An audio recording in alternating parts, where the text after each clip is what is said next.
गरुड़ पुराण के 6ठे अध्याय में भगवान विष्णु बताते हैं कि गर्भावस्था में शिशु किस प्रकार का दुख होता है।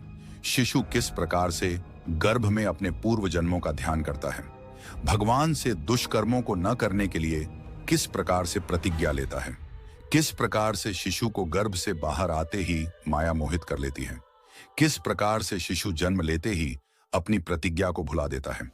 दोस्तों, अगर आप अभी तक इस चैनल को सब्सक्राइब नहीं किया है तो प्लीज चैनल को सब्सक्राइब कर लें।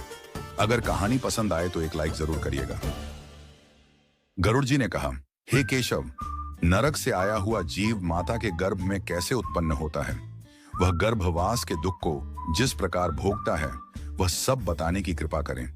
भगवान विष्णु ने कहा, स्त्री और पुरुष के संयोग से वीर्य और रज के स्थिर हो जाने पर जैसे मनुष्य की उत्पत्ति होती है, ऋतुकाल में आरंभ के 3 दिनों तक इंद्र को लगी ब्रह्महत्या का चतुर्थांश रजस्वला स्त्रियों में रहता है।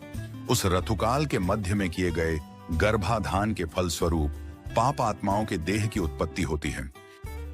रजस्वला स्त्री प्रथम दिन चंडाली, दूसरे दिन ब्रह्मघातिनी और तीसरे दिन रज की कहलाती है।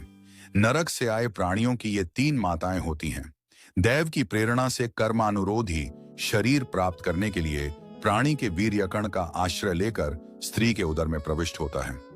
एक रात्रि में शुक्राणु के रूप में, 5 रात्रि में बुदबुद, 10 दिन में बेर के समान तथा उसके बाद अंडाकार हो जाता है।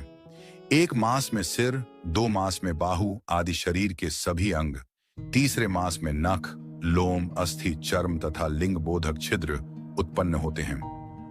चौथे मास में रस, रक्त, मांस, मेदा, अस्थि, मज्जा और शुक्र, ये 7 धातुएं तथा 5वें मास में भूख प्यास पैदा होती है। 6ठे मास में जरायु में लिपटा हुआ वह जीव माता की दाहिनी कोख में घूमता है और माता द्वारा खाए पिए अन्नादि से बढ़े हुए धातुओं वाला वह जंतु विष्ठामूत्र के दुर्गंधयुक्त गर्भाशय में सोता है। वहां गर्भस्थ कृमियों के द्वारा उसके सुकुमार अंग प्रतिक्षण बार बार काटे जाते हैं, जिससे अत्यधिक क्लेश होने के कारण वह जीव मूर्छित हो जाता है। माता के द्वारा खाए हुए कड़वे, तीखे, गरम, नमकीन, रूखे तथा खट्टे पदार्थों के अति उद्वेजक संस्पर्श से उसे समूचे अंग में वेदना होती है और झिल्ली से लिपटा हुआ वह जीव आंतों द्वारा बाहर से ढका रहता है। उसकी पीठ और गर्दन कुंडलाकार रहती है। इस प्रकार अपने अंगों से चेष्टा करने में असमर्थ होकर वह जीव पिंजरे में स्थित पक्षी की भांति माता की कुक्ष में अपने सिर को दबाए हुए पड़ा रहता है। भगवान की कृपा से अपने सैकड़ों जन्मों के कर्मों का स्मरण करता हुआ वह गर्भस्थ जीव लंबी श्वास लेता है। ऐसी स्थिति में भला उसे कौन सा सुख प्राप्त हो सकता है। मांस, मज्जा आदि 7 धातुओं के आवरण में आवृत व आर्षिकल्प जीव भयभीत होकर हाथ जोड़कर विकल वाणी से उन भगवान की स्तुति करता है जिन्होंने उसको माता के उदर में डाला है। 7वें महीने के आरंभ से ही सभी जन्मों के कर्मों का ज्ञान हो जाने पर भी गर्भस्थ प्रसूति वायु के द्वारा चालित होकर वह विष्ठा में उत्पन्न, उसी पेट में उत्पन्न अन्य कीड़े की भांति एक स्थान पर ठहर नहीं पाता। जीव कहता है, मैं लक्ष्मीपति, जगत के आधार, अशुभ का नाश करने वाले तथा शरण में आए हुए जीवों के प्रति वात्सल्य रखने वाले भगवान विष्णु की शरण में जाता हूं। हे नाथ, आपकी माया से मोहित होकर मैं देह में अहम भाव तथा पुत्र और पत्नी आदि में ममत्व भाव के अभिमान से जन्म मरण के चक्कर में फंसा हूं। मैंने अपने परिजनों के उद्देश्य से शुभ और अशुभ कर्म किए, किंतु अब मैं उन कर्मों के कारण अकेला जल रहा हूं। उन कर्मों के फल भोगने वाले अलग हो गए। यदि इस गर्भ से निकलकर मैं बाहर आऊं तो फिर आपके चरणों का स्मरण करूंगा और ऐसा उपाय करूंगा जिससे मुक्ति प्राप्त कर लूं। विष्ठा और मूत्र के कुएं में गिरा हुआ तथा जठराग्नि से जलता हुआ एवं यहां से बाहर निकलने की इच्छा करता हुआ मैं कब बाहर निकल पाऊंगा।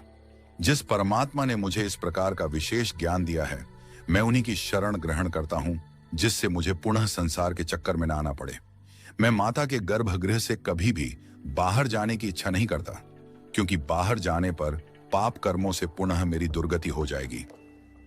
इसीलिए यहां बहुत दुख की स्थिति में रहकर भी मैं खेद रहित होकर आपके चरणों का आश्रय लेकर संसार से अपना उद्धार कर लूंगा। इस प्रकार की बुद्धि वाले एवं स्तुति करते हुए 10 मास के ऋषिकल्प उस जीव को प्रसूति वायु प्रसव के लिए तुरंत नीचे की ओर ढकेलता है।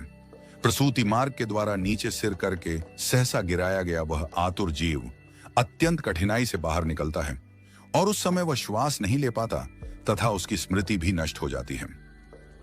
पृथ्वी पर विष्ठा और मूत्र के बीच गिरा हुआ वह जीव मल में उत्पन्न कीड़े की भांति चेष्टा करता है और विपरीत गति प्राप्त करके ज्ञान नष्ट हो जाने के कारण अत्यधिक रुदन करने लगता है।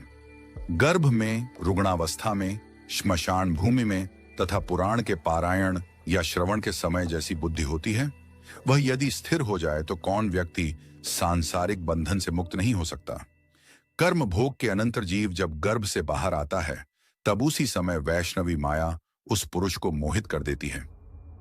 उस समय माया के स्पर्श से वह जीव विवश होकर कुछ बोल नहीं पाता, प्रत्युत शैशवादी अवस्थाओं में होने वाले दुखों को पराधीन की भांति भोगता है।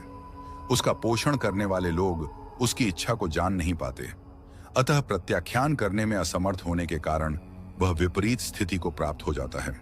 स्वेदज जीवों से दूषित तथा विष्ठामूत्र से अपवित्र शैया पर सुलाए जाने के कारण अपने अंगों को खुजलाने में, आसन से उठने में तथा अन्य चेष्टाओं को करने में वह असमर्थ रहता है।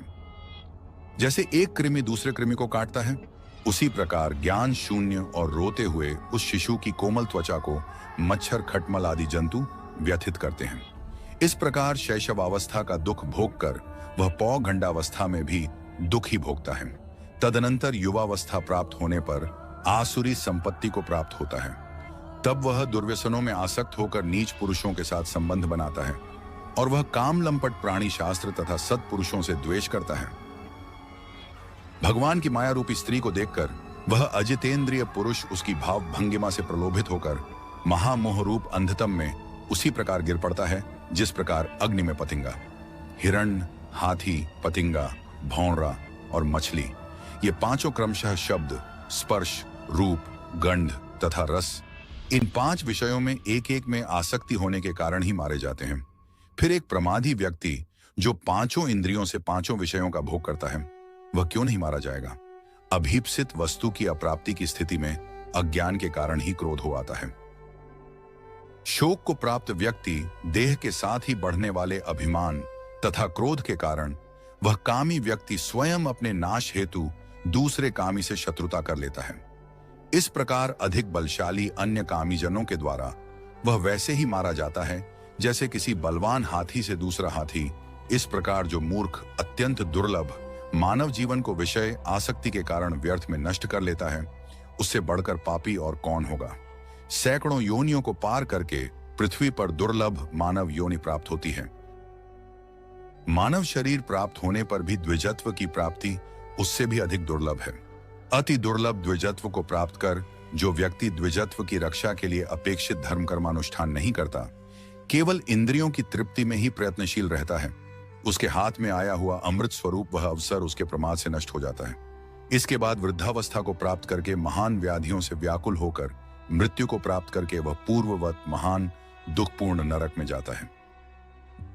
इस प्रकार जन्म मरण के हेतुभूत कर्म पाशों से बंधे हुए वे पापी मेरी माया से मोहित होकर कभी भी वैराग्य को प्राप्त नहीं करते।